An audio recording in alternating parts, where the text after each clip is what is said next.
Well, good morning again. Ja, täpenne.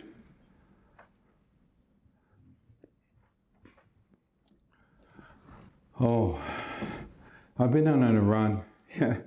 And it's good. I appreciate Joe for inviting me to speak.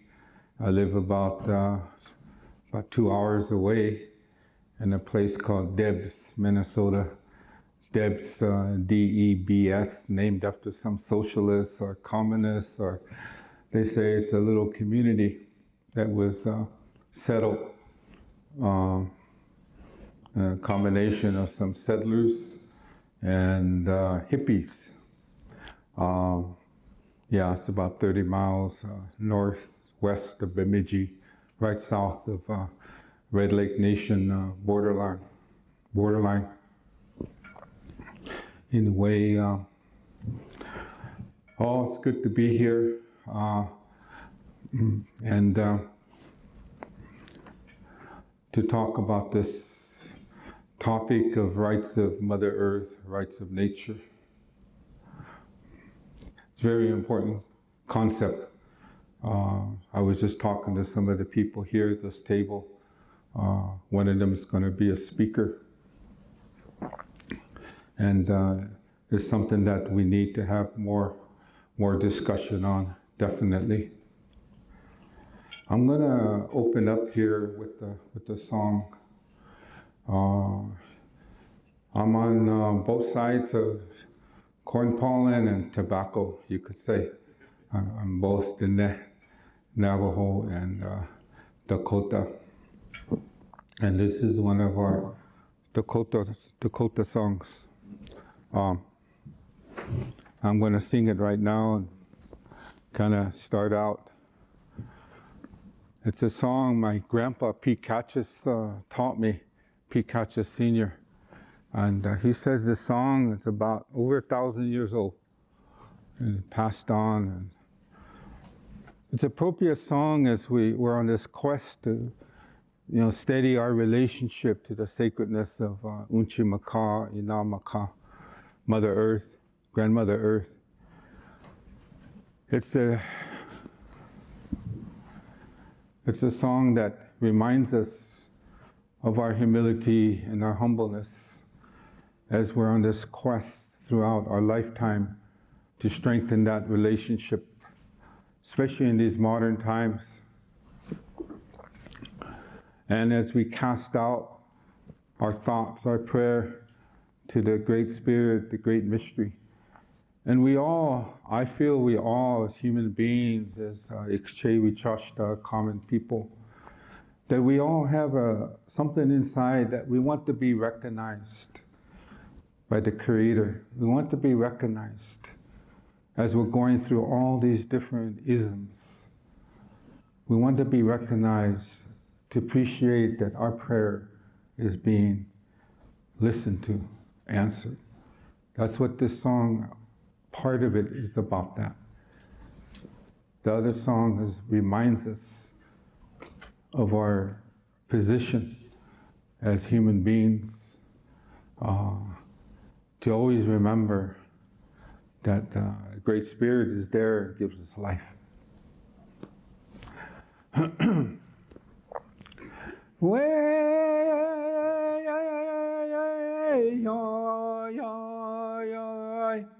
Way ya way yo ho yo yo yo yo way hey hey hey yo yo yo way ya way yo ho yo yo yo way ya hey hey way hey yo yo way ya way yo hey ho yo yo yo way ya way yo hey yo yo hey hey yo yo yo way ya, way yo, hey, hey, hey, hey, way ya, hey,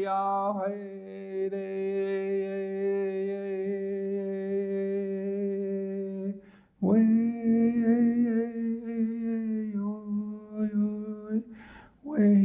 way yo, hey, hey, hey, how mitake owase.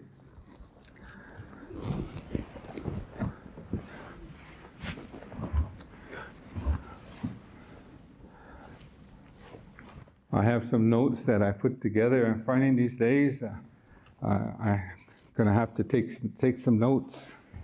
So, at the best shene na shli, wolta kota basha shichi, hamitake pi, ampetu kede woyo washte, ampetu kede chante iyuha na pechi yuzapedo. From my heart, I shake all of your hands. It's good to be here. Like I said about this topic, it's very important. Let me give some context. As Terry had said, I'm the executive director of the Indigenous Environmental Network. I don't know how many know of us. We were formed in 1990. It was a gathering of grassroots people. We are tribal member groups, grassroots groups of tribal nations that formed our network. The first network was in the community of Dilkon, north of Winslow. And at that time, there was the chairman of the Navajo Nation, Peter McDonald, very smart man, very passionate and wanted the betterment of the Navajo Nation as a sovereign nation. Unfortunately, he saw the prospects of bringing money by building a toxic waste incinerator in the community of Dilkon that will service the disposal of toxic waste from throughout basically northern Arizona. Some, they say, contracts coming from Phoenix. And the community did not know much about this technology. What is this all about? And so in those early years of 1990, it was a time when, can you turn that on? It was a time when many of our tribes did not have any mechanisms of understanding environmental protection. And the very few tribes had programs. Navajo Nation was an exception. But even at that, it was pursuing this development of a toxic waste incinerator. So the community from Dilkon worked with other communities, hooked up moccasin telegraph, like with relatives and people from Pine Ridge, South Dakota, and Rosebud, where there were similar proposals coming about. Toxic waste development in Indian country was getting very popular. A year after was nuclear waste, and the ongoing mineral extraction industry already had its foundation of development within partnerships with tribal governments. So it was at that time in 1990, going into 91, that there was also this other phenomenon happening throughout the country around the terminology environmental racism, environmental justice issues. And there was some mobilization of communication between our American Indian and Alaska Natives and Native people as Indigenous peoples coming together with people of color. So this issue continued to escalate. So the folks from Dilkon, they asked that we need to have a convening, a community, bring people from other Native communities And that was in, I believe it was June of 1990.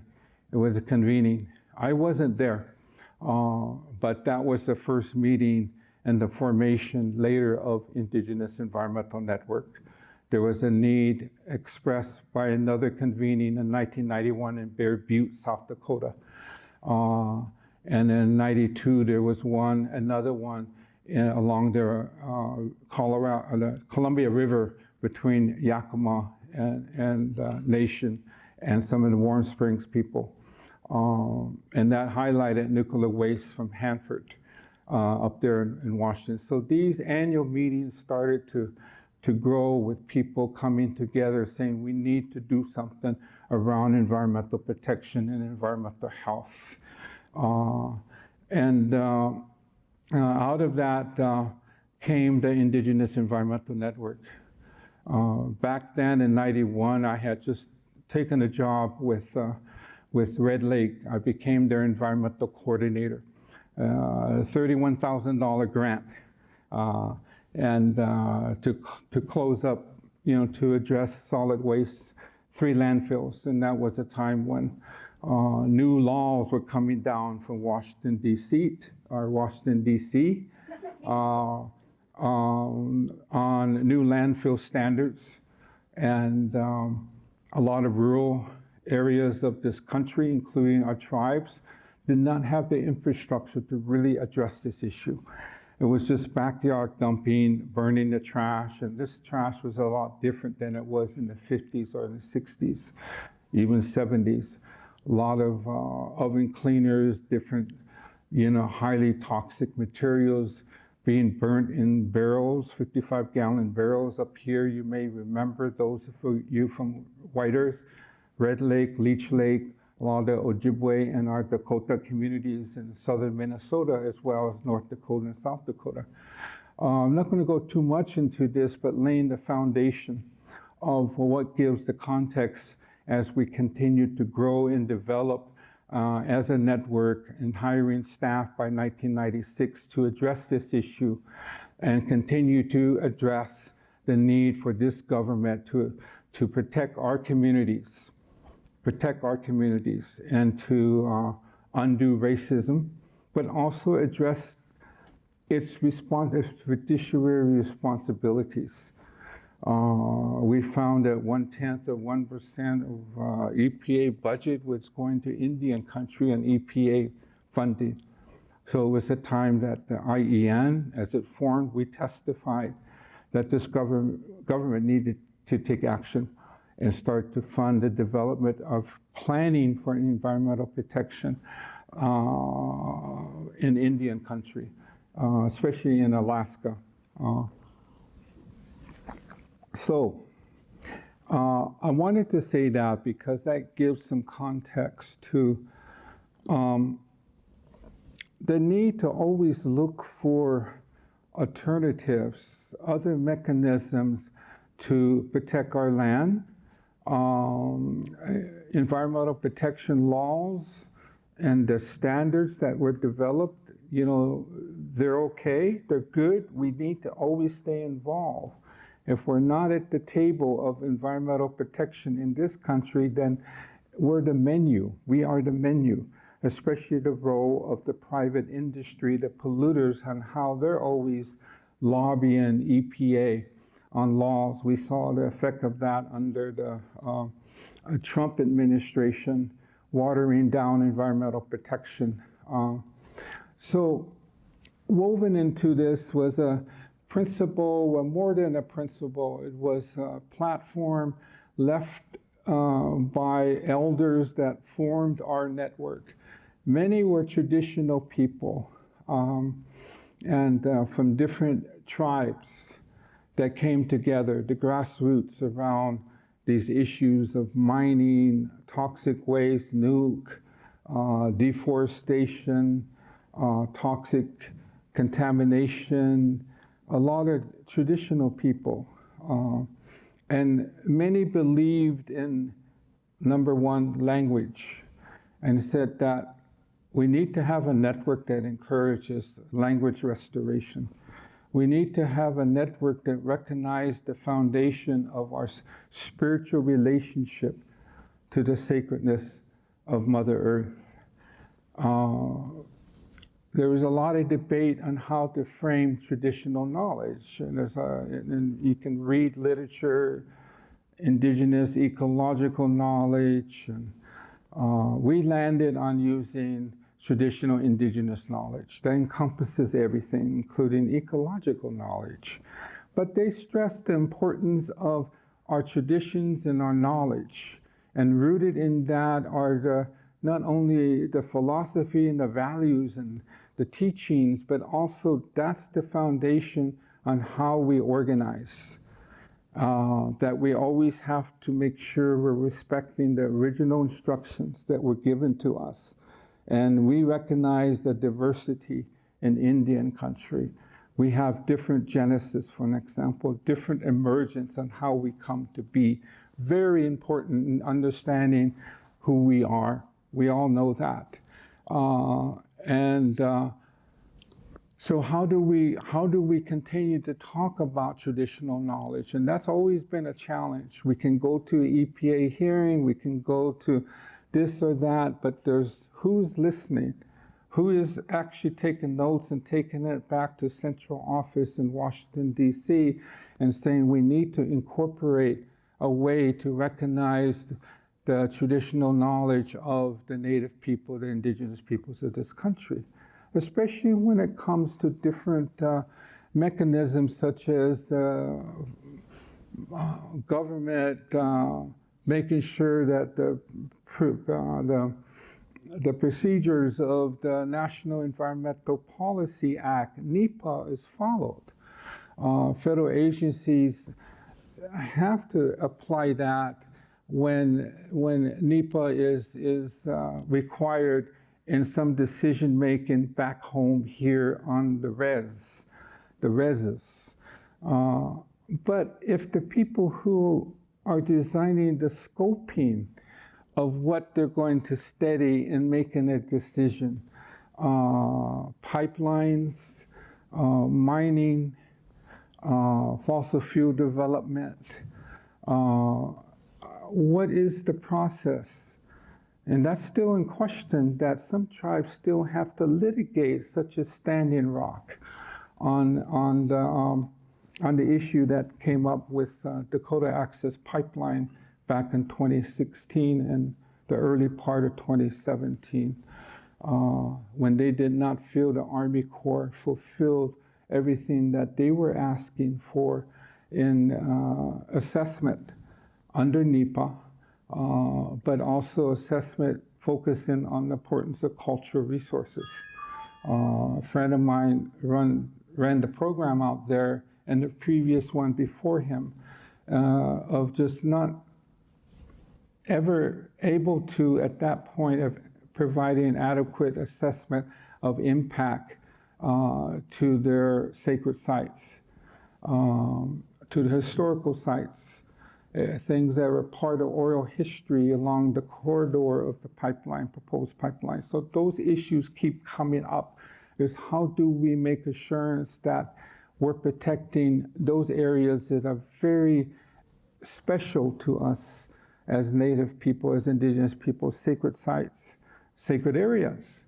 So that continues to be a concern, So our history with IEN on this topic of rights of nature started to emerge 2005, 2006, and there was the formation of this Global Alliance on Rights of Nature. It took us some time to get involved. We don't just jump in and becoming, friends with these different initiatives, especially initiatives that were cautious, that isn't just a Eurocentric development. So this Global Alliance on Rights of Nature, I met Cormac Cullihan and from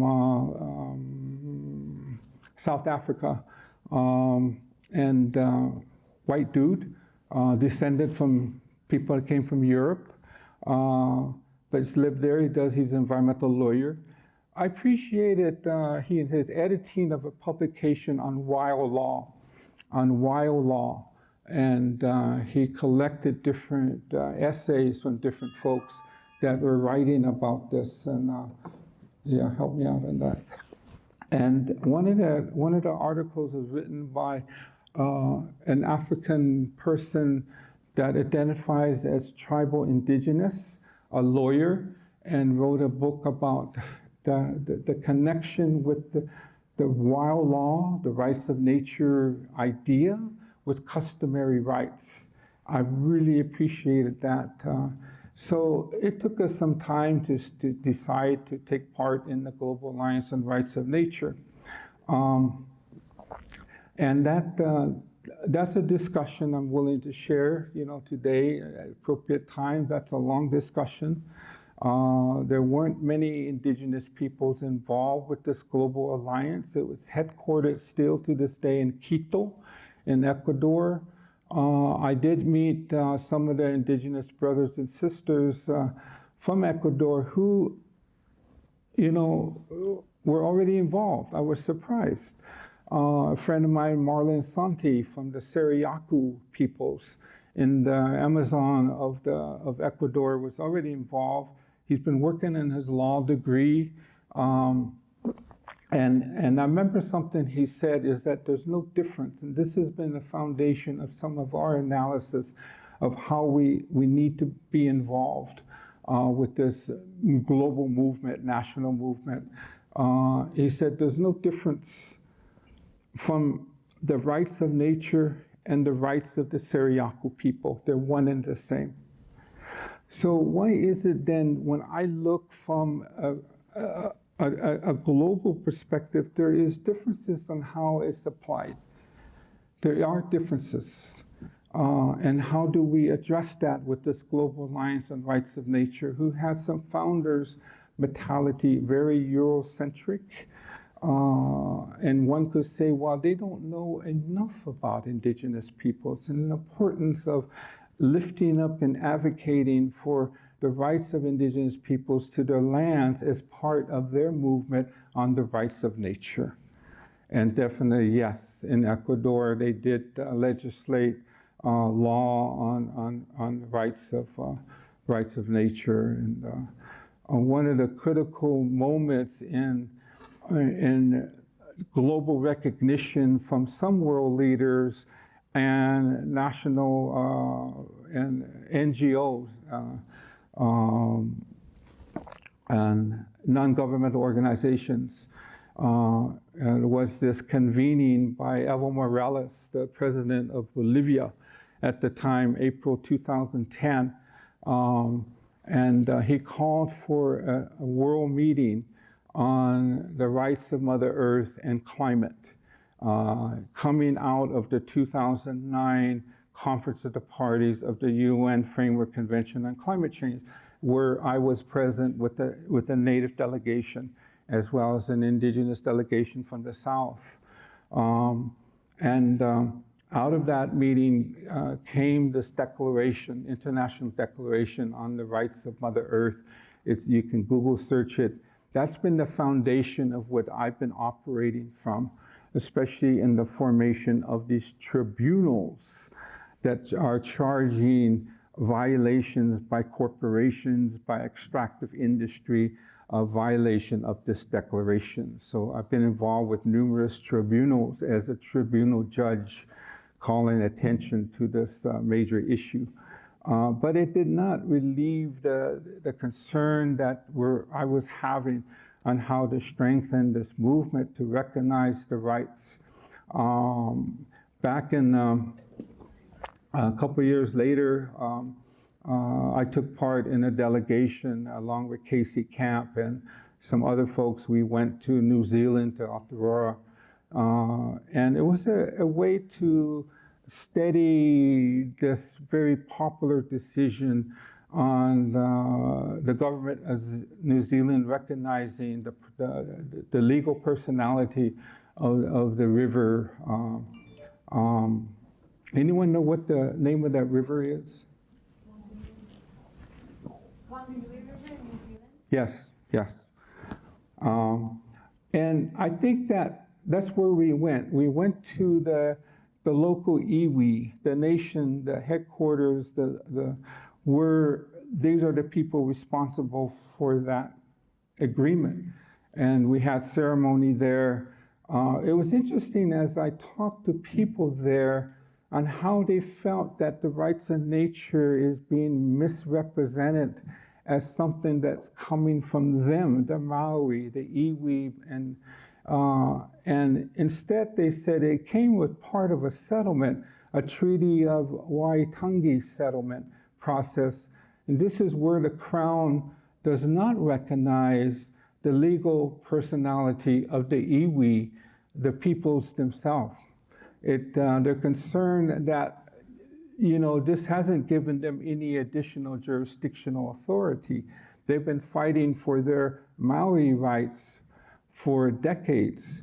And that was a concern of mine on how do these recognition of the rights of river, the rights of nature in these different governments of the world where there are indigenous peoples, how does it strengthen the recognition of their rights, their jurisdictional authority to protect their lands and territories and waters? And is it, again, a concern that it extinguishes inherent rights and identity in exchange for those political decisions that are delegated by a government like the Crown in New Zealand? So that's kind of where we stand on that. We do recognize the positiveness that come out of that, but where is it and how do we address the indigenous struggle and that they're still working, fighting for? So following that, leading to where we're at now, we took a position there could be no rights of nature without supporting indigenous sovereignty as well. How do we do that? How do we get there? Recently, last year, after 4 years of pushing intensely within the Global Alliance on Rights of Nature, I attended a meeting October of 2022, and write this down as the SINA Declaration, SIENA. Those from Italy or have relatives in Italy, I'm sorry if I mispronounced SINA. It has a longer name. Very rural place we were at. It has a lot of history. But there's a European Global Alliance on Rights of Nature constituency, and they hosted us. So the seed of the SINA Declaration that came from GARN, the Global Alliance on Rights of Nature, is very important. You can Google search that. But it's a building block. In the language includes the recognition of indigenous sovereignty. And it's important to do this work, but we can't get lost in the rights of the weeds approach. We got to have critical analysis to it, and whereby we could lose sight of the bigger picture of our traditional indigenous knowledge as the source of our legal systems. That's where we are at as a network. So we've been working on a partnership that just came together this past year with the Earth Law Center and the IEN and ELC, Earth Law Center. We're working to explore the benefits and the opportunities and the challenges of traditional indigenous knowledge-based legal frameworks and the rights of Mother Earth are the rights of nature, with a focus on legal applications by our tribes, our tribal sovereigns, both in Canada and the United States. So we're just now starting to analyze and apply Earth-centered legal and cultural frameworks, focusing on jurisprudence based on the inherent relationship between indigenous peoples and our connection to lands, our air, our waters, and other non-rights-based inherent responsibility pathways that are found in customary law and our traditional indigenous knowledge. So that's a lot of words, but that's the framework of where we feel there's a need that we all need to consider. So it's a project that has roots in indigenous engagement and outreach.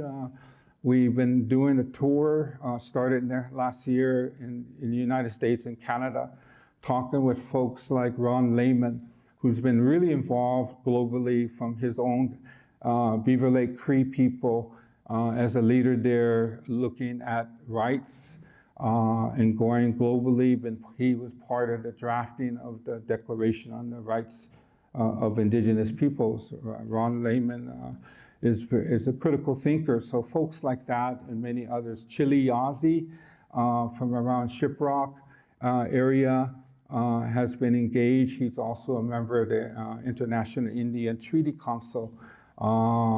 He replaced Lenny Foster, who's a good friend of mine that was the previous leader. So we're engaging different folks.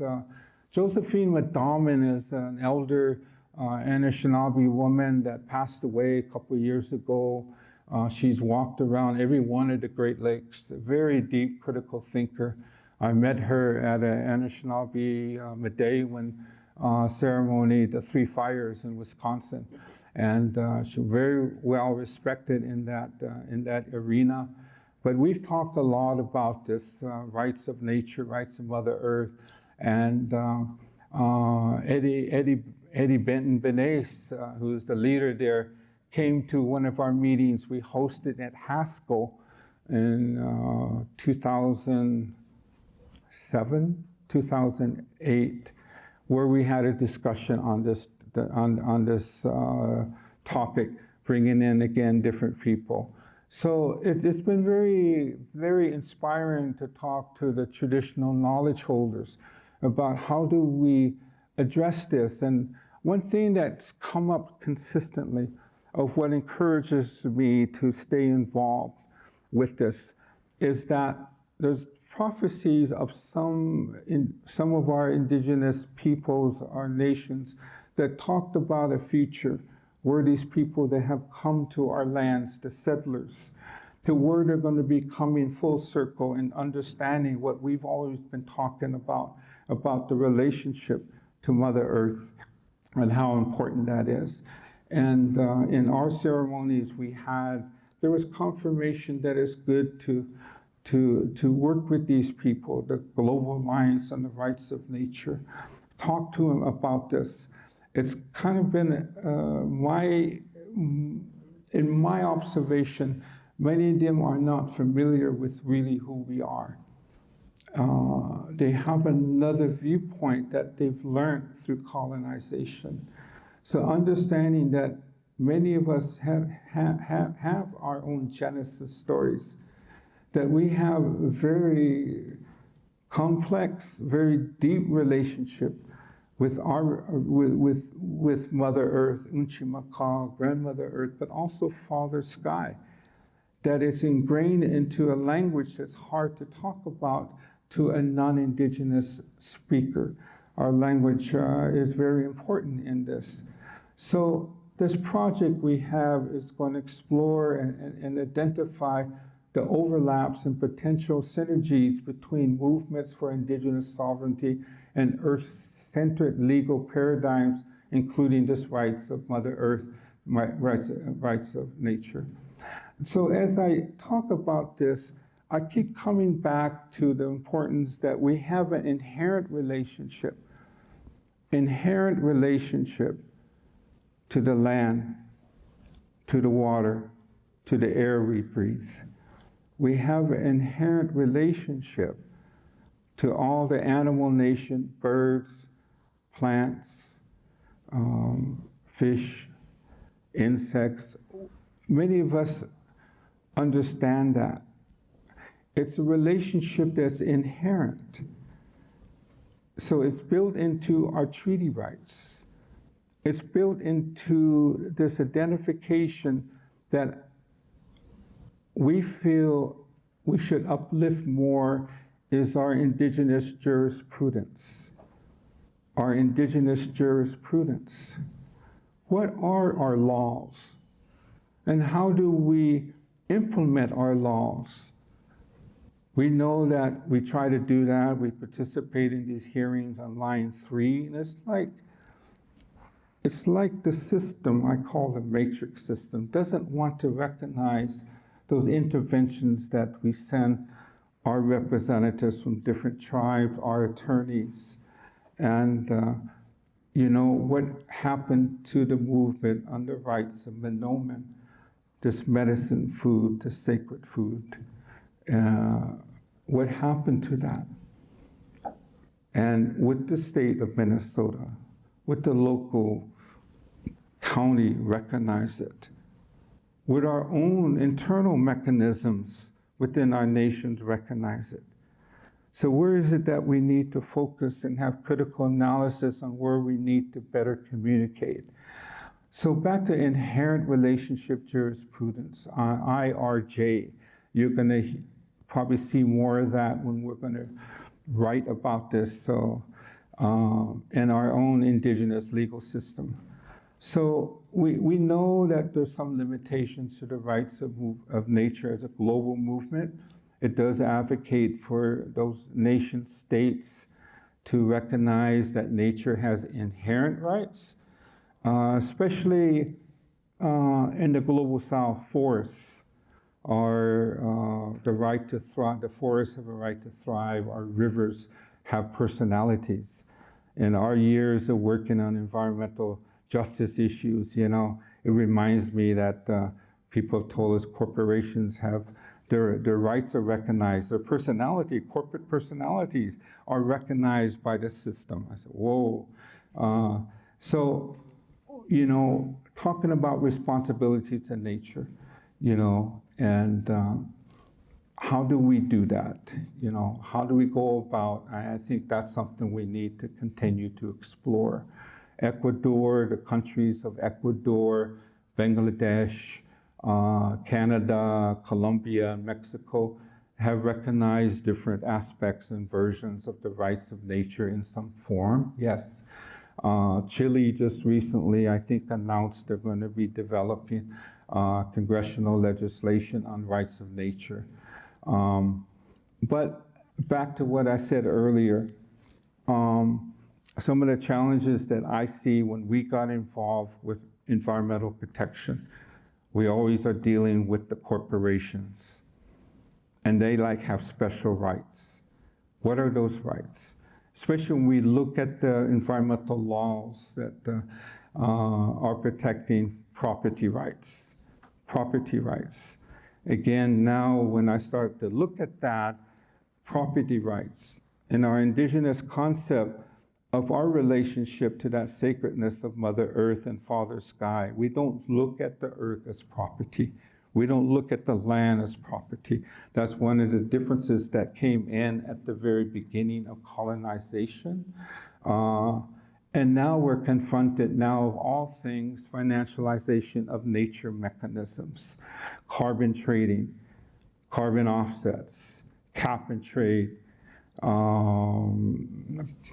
payment for environmental and ecological services, nature-based solutions. That's coming out of the hallways of the UN Framework Convention on Climate Change. What is the mitigation plan coming out of the 2015 Paris Agreement? It is not to legally require governments of the world to reduce their fossil fuel emissions. No, even though that's the number one issue coming out of international reports. It's false solutions around cap and trade, financialization of nature, geological technologies like carbon capture and storage and pump it into Mother Earth, the CO2 pipelines now, Iowa, Minnesota, South Dakota, Nebraska, being going to be pumped into Mother Earth in North Dakota. Where is this mentality that views Mother Earth as a dominion, as an ownership? And I think that's something that's very fundamental that we have to look at as the foundation of a value system that's not healthy. And the value system develops the laws of nation states. So property right. As we look at anyone who wants to participate in soil offset regimes, forests using trees as an offset, and someone's going to pay you as a tribe, look to where that money comes from.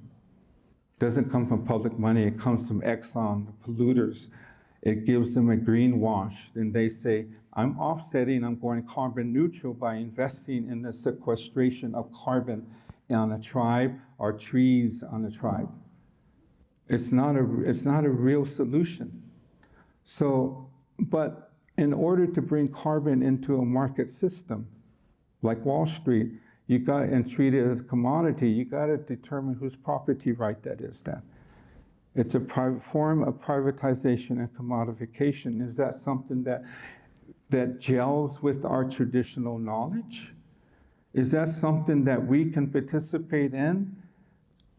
That's part of our original instructions? Yeah.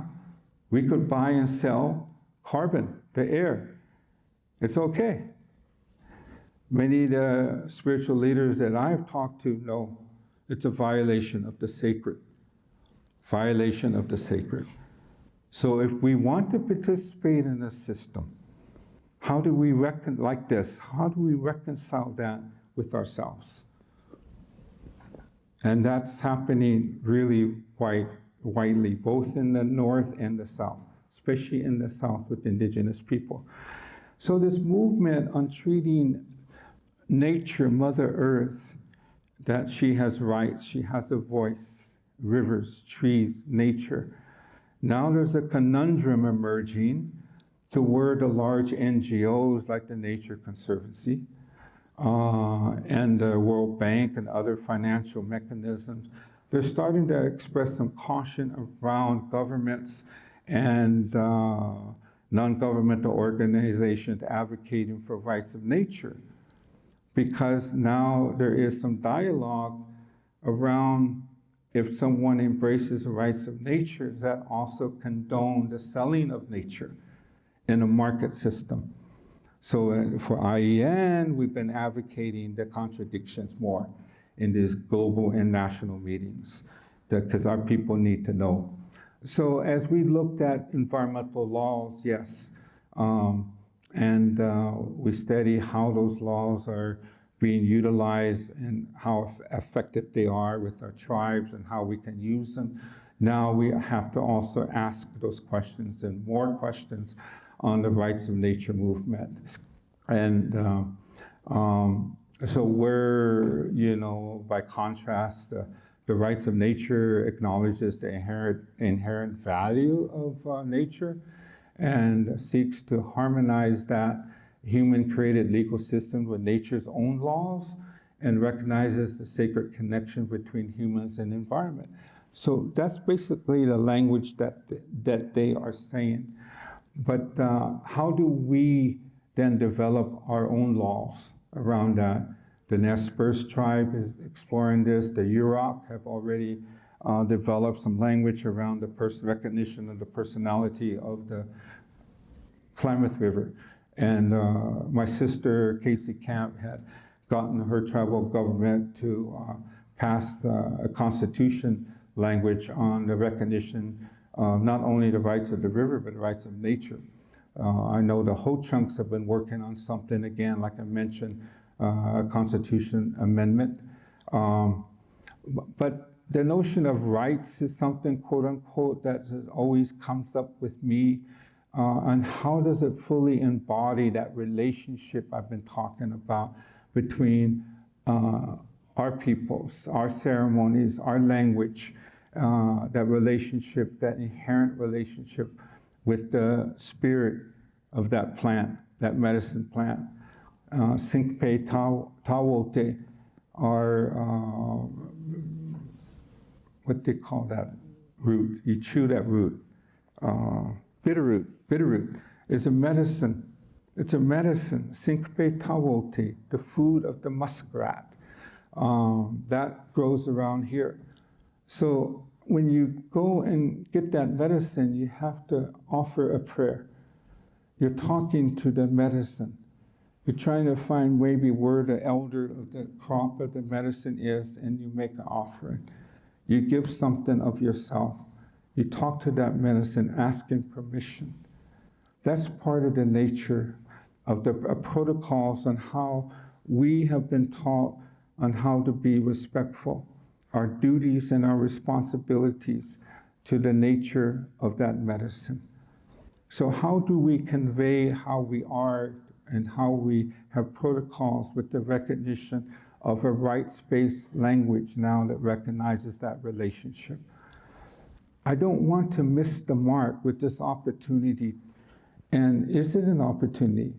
But I do feel there's some opportunity with educating the non-native people who are part of rights of nation to understand a lot more about who we are. But we're dealing with a legal system that I often call the matrix, that doesn't want to understand this. They don't want to understand this. The legal folks at some point upstairs don't want to understand what we're saying at this opportunity. It's tied to our treaty rights. So what are these legal paradigms that the colonialism has that's rooted in their ways in colonialism? And how can we still advance Indigenous understandings? And I wish I had an answer to that. But that's why I like to participate in these kind of forums to where there's community people, traditional knowledge holders, our women's societies, our youth, our families, but also our people that we did send to law school to get educated and the legalities of colonial law, and study this. How are we going to do this? And what are the mechanisms for legal guardianship? Who speaks for nature? Who speaks for whatever their agreement is, like in New Zealand, in Aotearoa territories? Who are those spokespersons for that river? And what is the role, bottom line, for all the colonizers, the white folks that live along that river, and there's still political challenges, and they don't want to let go of being major decision makers on that river. So this creates a lot of challenges. I think I'm coming close to my 1 hour. Terry's kind of moving in that way, So that's something that is really critical to us at this point. If you want, after this, you can give me your contact name, your name and your contact info about our partnership with Earth Law Center, and where we're exploring these opportunities that we need to take advantage of,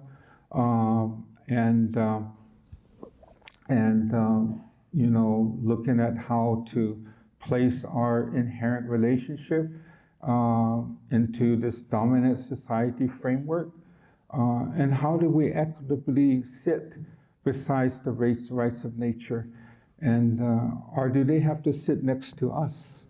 What's the power analysis and the power dynamics as we're part of a strategy that's really where we recognize the Eurocentric initiative. And these folks I met, a lot of them are well-intended.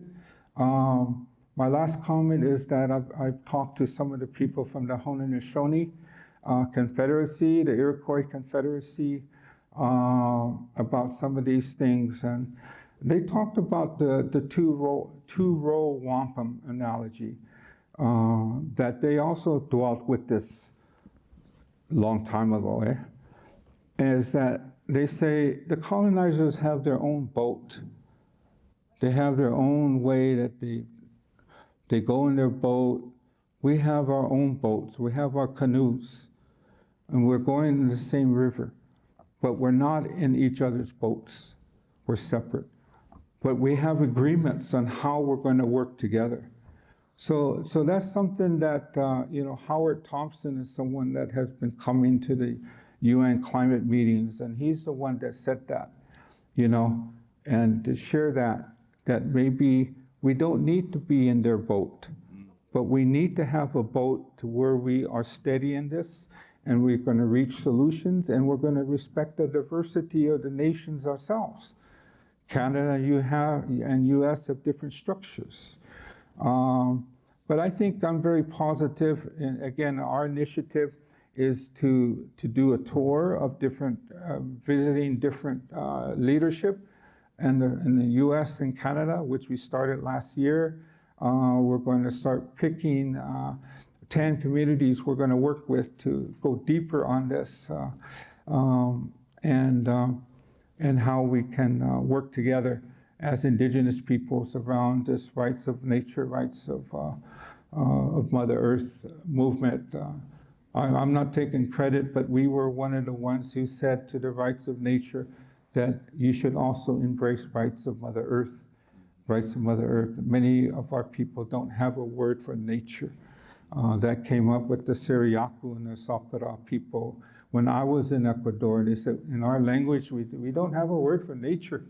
And there was a big 2-hour debate that opened up a 2-hour debate in Quito, and which I appreciated, because I then looked at some other people there from the north, Casey Camp and Ponca. What's your word for nature? And she couldn't think of one. I said, I consulted with some people, both on Diné side and both on Dakota side. And there's a lot of debate on the word nature as well. So with that, I'll leave that with you. I appreciate coming here. The song I sang was linked to the rights of recognition of the voice and the spirits of the Mother Earth, of the Mother Earth.